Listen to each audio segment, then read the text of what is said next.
The people's quote of the day: you are the end product of thousands of years of evolution. Therefore, you are better equipped in both mind and body than all the emperors and wise men who preceded you. Woo, that's powerful. You are now listening to episode 8 of the People's Mentors podcast featuring yours truly, Juan Pablo. DJ Cool, play a powerful instrumental, please.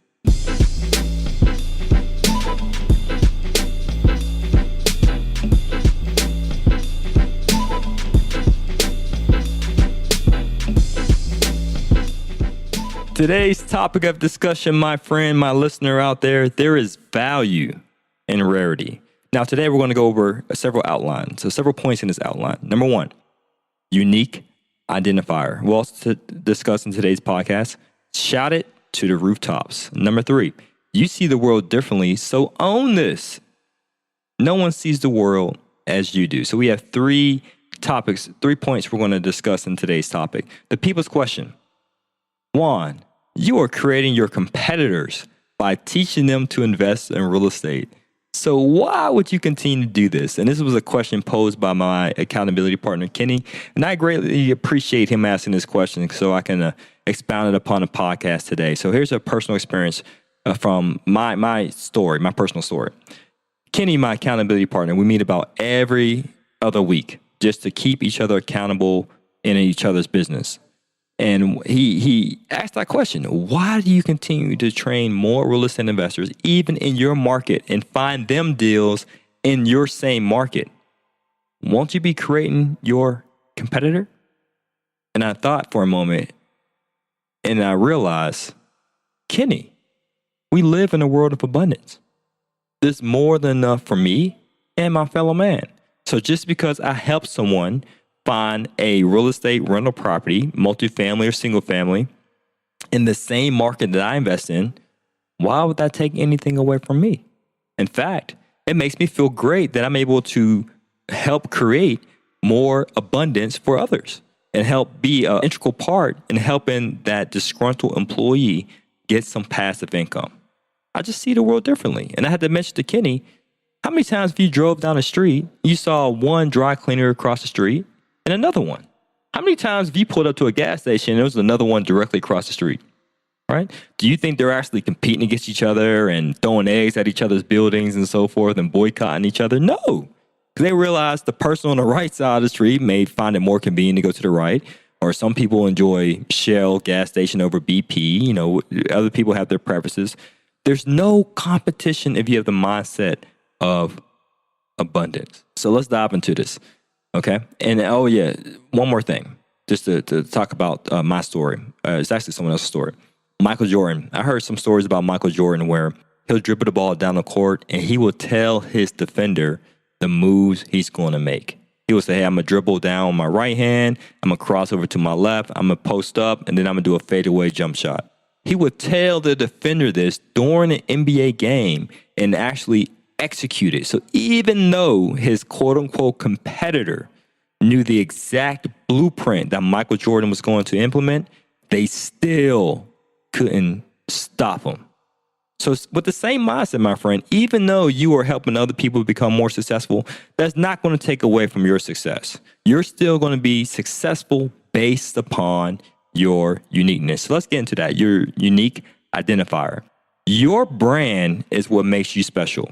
Your story, your upbringing, your advantages, your disadvantages, your skin color, your age, your sex, your education or the lack thereof, your skill set, everything about you makes you special. Your hair, your eyes, your weight, everything about you makes you unique, right? So you have to embrace your uniqueness. And if you embrace your uniqueness, my friend, you will have high self-esteem, confident, you'll be extremely confident, and you will appreciate your uniqueness. Now I want you to think about this. How can you expect someone else to value and appreciate you if you don't value and appreciate your own uniqueness? It's impossible. You first and foremost must see the value that you can contribute to society before someone else can. You're not here by chance, my friend.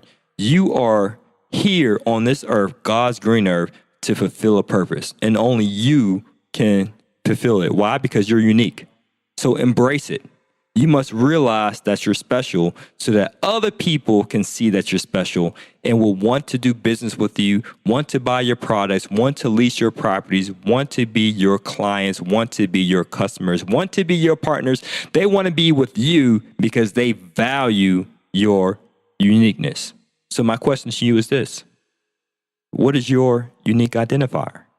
As I mentioned before, there may be several gas stations, right? All over the intersection, one on each intersection. But me, typically when I'm at an intersection, I always go with Shell gas stations. Now, I don't know if Shell has the best, but I heard from other people that I respect dearly, they always say, hey, I always use premium gas from Shell because of blah, blah, blah, blah, blah.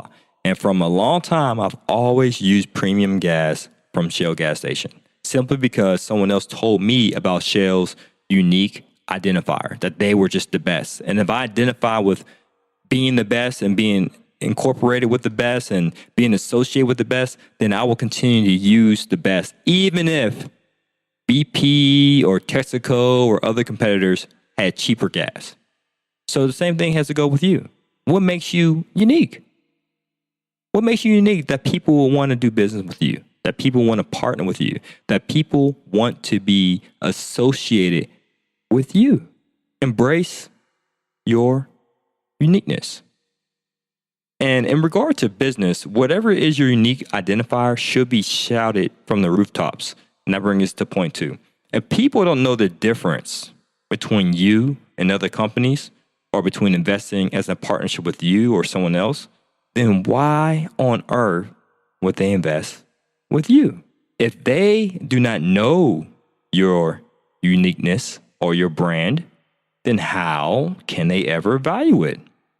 If they can't value it, then why should they break bread with you? So first and foremost, my friend, you need to outline your uniqueness. I want you to document that. What are the 3 to 5 things that make you unique, especially in business and real estate investing? Outline that. What makes you unique considering your competitors? What's your differentiating factor that makes you different from all others? Then once you outline those 3 to 5 things, tell everybody about it. Tell everybody why you and your company, your business is so special. So, my friend, if you cannot outline the 3 to 5 things that make you unique, and if you can't voice it from the rooftops, meaning broadcast it, meaning market it, meaning have a marketing campaign in place, then you cannot expect people to value your uniqueness or value your brand, value your company, and want to be a part of it. Apple. Many people are familiar with Apple products. Now, you might be what's that competitor? Is it Samsung? Or, Samsung. That's Apple's main competitor within the cell phone market. All right, so many people may say, well, I'm a Samsung person or I'm an Apple person. That's because most people identify with the brand and what that brand represents. They identify with their uniqueness. People like Apple because Apple always speaks to the I, the individual. And that's what I stands for, like iPhone, individual, or iMac, individual. And many people say, hey, it's all about me. I want to have the innovative, beautifully designed products. That's all I'm about. And so what Apple does, they do a great job at marketing their uniqueness. And they have the marketing all over the place. They shout from the rooftops what they're unique about, right? So you have to do the same thing. Outline your uniqueness and then share it with the world. Okay, friends, my third and final point is this. You see the world differently. So own this. No one sees the world as you do.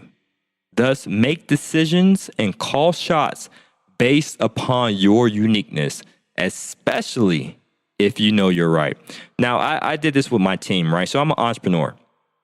No one can say they're a boss of Juan Pablo. Not to sound arrogant or cocky, but it's true, right? No one's my boss. So I have a morning huddle with my team, and I was speaking with my team, and I was discussing a business opportunity, something different. Hey, guys, I see another product offering that we can offer to a product. We can partner with this company and potentially make more revenue. but the team was against it. This is outside the scope of what we do. We're already worked enough as we are. I'm not sure if it's a great opportunity. I don't want to pursue it. They just kept telling me no, no, no, no, no. But I had to be confident. I had to exercise high self-esteem. I had to realize that, hey, Juan, you're unique. People don't see the world as you do. You have a different perspective on life based upon your experiences, your education, your skin color, your upbringing, your experiences. You have a different perspective on things. You are the entrepreneur. And what is the attributes of an entrepreneur, of a visionary?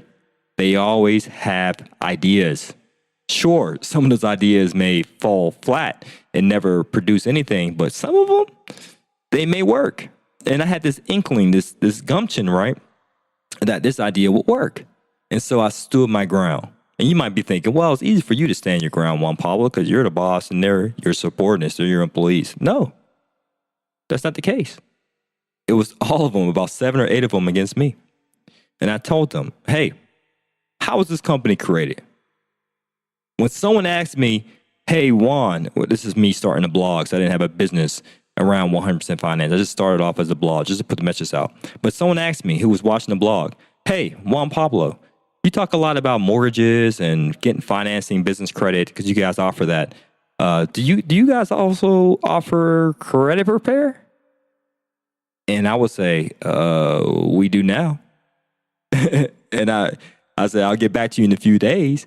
And so I can figure this thing out, how I can turn this service, credit repair, into a product, whether it's through a digital product, an ebook, or a service. And I got back with the individual and ended up repairing their credit. And that's a product offering that we offer, credit repair. But I would have never had credit repair unless I said, hey, let's just do it. Yeah, we do now. So I had to tell the team that. I didn't have the resources back then. I didn't have the manpower to do credit repair, but I figured out a way to the point it made economical sense. So I had to exercise my uniqueness, and I had to share with them that story. Don't ever forget how we started.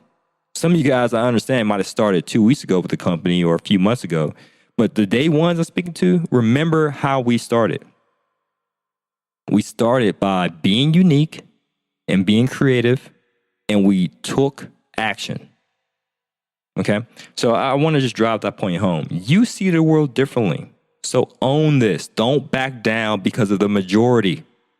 Be the minority. If you know you're right, if you know you're absolutely right without a shadow of a doubt, despite everyone else arguing against you logically, stand your ground and prove your point through using intellect. So I could have easily said, hey, I'm the boss. It's my way or the highway. I don't care what y'all think. I'm going to do things the way I want to do it. I didn't do that.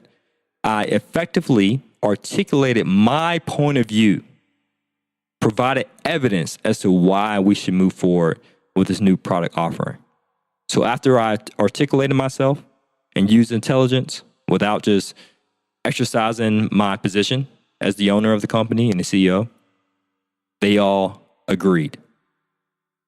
Stand your ground, embrace your uniqueness, shout it from the rooftops, and make sure you don't back down. Own your uniqueness, even if you stand alone and are the minority.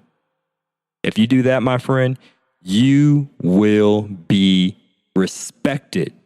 You will be successful. And I'll close with this. I was having a conversation with my younger cousin, and he was talking about how he works for a department store, and he's in the company of people who are realists. Oh yeah, you shouldn't start a business because 9 out of 10 businesses fail within the first 5 years. Well, my business will succeed because I'm unique. And when there's rarity, there's value. That's the mindset you got to have. Did my cousin have that mindset at the time? No. His response was, yeah, I guess you're right. I need to continue to be an employee for this department store. And I had to tell him, I said, well, cousin, don't you understand that the realists work for the dreamers? Be a dreamer. Go against the odds. Embrace your uniqueness. If you understand that, hey, I see the world differently. If 9 out of 10 businesses fail within the first 5 years, then there's a 10% chance I can make it. And I believe I can make it based upon my uniqueness. I believe I can make it based upon my tenacity, my consistency, my positive outlook and perspective. I believe I can make it based upon all the things that God-given gifts God has provided me with. I will succeed. I had to tell him that. Be the dreamer, guys. If you dream to be financially free, independent through real estate investing, if you see yourself being a business owner, owning $1 million worth of property, driving the fastest car, having the most beautiful spouse, living in the most beautiful house, be the dreamer and then have all these realists work for you. Okay? Excellent. There you have it, my friend. So now we're going to switch segments in this program. You know it's that time for the People's Champ. Shout out to one of my mentors. He goes by the name of EK. Those are his initials, EK. And he shared a story with me. I interviewed him before on a YouTube channel. Maybe if you go through the videos, you might be able to find it. But I ended up going to his place of business and I interviewed him. And I asked him about how he got his start because he has a embroidery business. He has a storefront and he has an online business. Very successful. Again, he's one of my mentors and a fraternity brother of mine. And I asked him, how did you get started? And he said, well, I was a graduate in college and I loved art. You know, I desperately love to draw. I definitely love to draw. I love to be creative and so forth. But his parents told him, you will never get a job with an art degree. He did it anyway. And after graduating college, did he have a job lined up? Nope. His parents were absolutely right. He did not get a job. However, he decided, hey, I might as well just start a business and embrace my uniqueness. Shout it from the rooftops, as well as own what he does, own his uniqueness. And he started a company, and he has $1 million company to the point he has a storefront, working on a second storefront in the college town, and also increasing his online sales. So shout out to you, EK, for embracing your uniqueness. So some of you guys might hear that all the time. You can't do that. You can't do this. They're just stomping on your uniqueness. And it could be from loved ones. Again, his parents told him that. Don't get an art degree because you can't get a job. Now, what if he would have listened to them? He had to embrace his uniqueness and say, hey, I love to be creative. I love to draw. I love to do embroidery and graphic arts design. I'm going to embrace it. And I'm going to get my degree in art despite what my loved ones tell me. Now, you have to have that same mindset, my friend. Embrace your uniqueness. Forget about all the realists. Like I mentioned a few seconds ago, the realists work for the dreamers. And the realists never change the world. The dreamers do. So continue to dream and embrace your uniqueness. And if you're smart, convert it to a business. All right. And if you dream to be a real estate investor, online entrepreneur, or a business person, you can do it, my friend. We're here to support you at 100% Finance. Shh. Listen up. Let's get this money. This podcast episode is sponsored by 100% Finance. If you're interested in getting started in real estate investing without using any of your own money and would like to obtain business funding, visit 100percentfinance.com to apply for the free consultation. In 2017 alone, we helped small business owners, real estate investors alike obtain over $5.5 million. And you can be in the same position as well. So you can quit your day job via passive income. The link is in the description. Last words of motivation. Your uniqueness, you being rare, peculiar even, is valuable. So valuable and such that we, society, need your God-given gifts and abilities. So don't shy away from your uniqueness, your quirkiness, your differences, and so forth. Embrace it. Shout out to the rooftops and own it. Because I had to embrace my shortcomings. And I say shortcomings, but it's really my uniqueness. Like sometimes, even when I'm on a camera or if I'm in front of a crowd, I'm great. I'm gregarious. I'm happy. I'm speaking loud. I'm in my element. But sometimes when I'm just meeting with someone I don't know, I might be quirky or I might be socially awkward. And it's just weird. It's just a different dynamic. It's a weird dichotomy within myself. However, I had to realize I had to embrace my uniqueness. And even though I know I may be an entrepreneur and having a bunch of ideas is both a gift and a curse. A gift because, oh, we got another idea. It solved the problem. Oh, you got another idea. Oh, made us some money. But the downside is, oh, you have another idea. Here we go. Overextending your team members. Oh, you have another idea. Here we go. You just had one last week. Now you have another one this week. What's next? Embrace it. That's what's going to cause you to be valued. And when you're valued in society, that's when the money follows. So as always, guys, this is to your success. Continue to earn passively, live passionately. Peace.